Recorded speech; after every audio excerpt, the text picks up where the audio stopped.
Welcome back to my channel. இன்னைக்கு வந்து state போர்டோட +2 maths examination முடிஞ்சிருச்சு. இது வந்து மிக்ஸ்டு ரிவ்யூ. நம்ம ஸ்டூடெண்ட்ஸ்ட கேட்ட வர வந்து அவங்க எல்லாரும் என்ன சொல்றாங்கன்னா மிக்ஸ்டாக தான் சொல்லியிருக்காங்க. ஈஸின்னு மேக்ஸிமம் யாரும் சொல்லலை. சார் கொஞ்சம் கஷ்டமாக இருக்குது, ஆனால் மேக்ஸிமம் அதிகமாக சொன்னது வந்து மாடரேட். அதே மாதிரி வந்து சிபிஎஸ்சி ஸ்டூடெண்ட்டும் வந்து இதே மாதிரி தான் சொன்னாங்க. அவங்க கொஸ்டின்ஸ் வந்து ஒரு மாடரேட்டாக இருந்ததுன்னு. ஸோ அதனால வந்து இன்ஜினியரிங் ஸ்ட்ரீம் எடுக்க போகிற +2 ஸ்டூடெண்ட் யாருமே பயப்படணும் அவசியம் கிடையாது. ரொம்ப சந்தோஷமா இருங்க.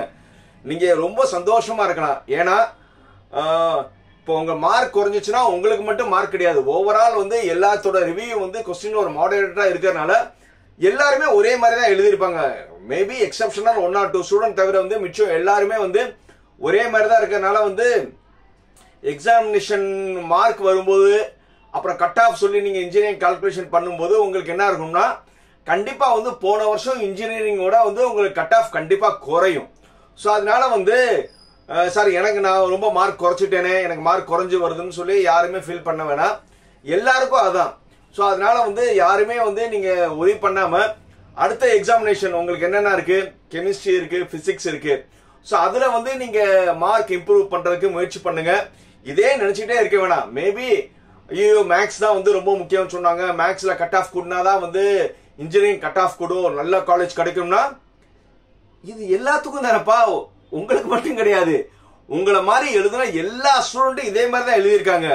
நீங்க வந்து உங்க மனசை என்ன நினைச்சுக்கணும், நான் எழுதுன மாதிரி தான் மற்றவங்களும் எழுதியிருக்காங்கன்னு சொல்லி நீங்க உங்க மனசை திடப்படுத்திக்கிட்டு அடுத்த எக்ஸாமினேஷன்ஸ்க்கு நல்லா படிங்க.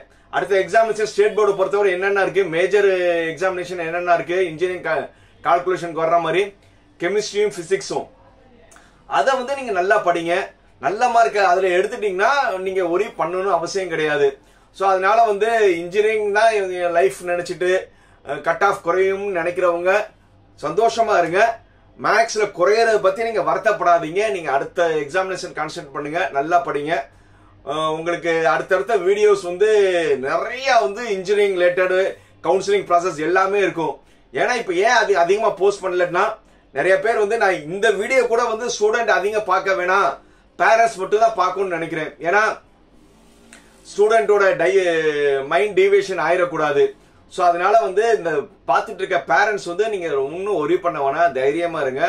உங்க குழந்தைகளுக்கு நீங்க நினைச்ச காலேஜ்ல, நினைச்ச இன்ஜினியரிங் காலேஜ்ல நல்ல சீட் கிடைக்கும்.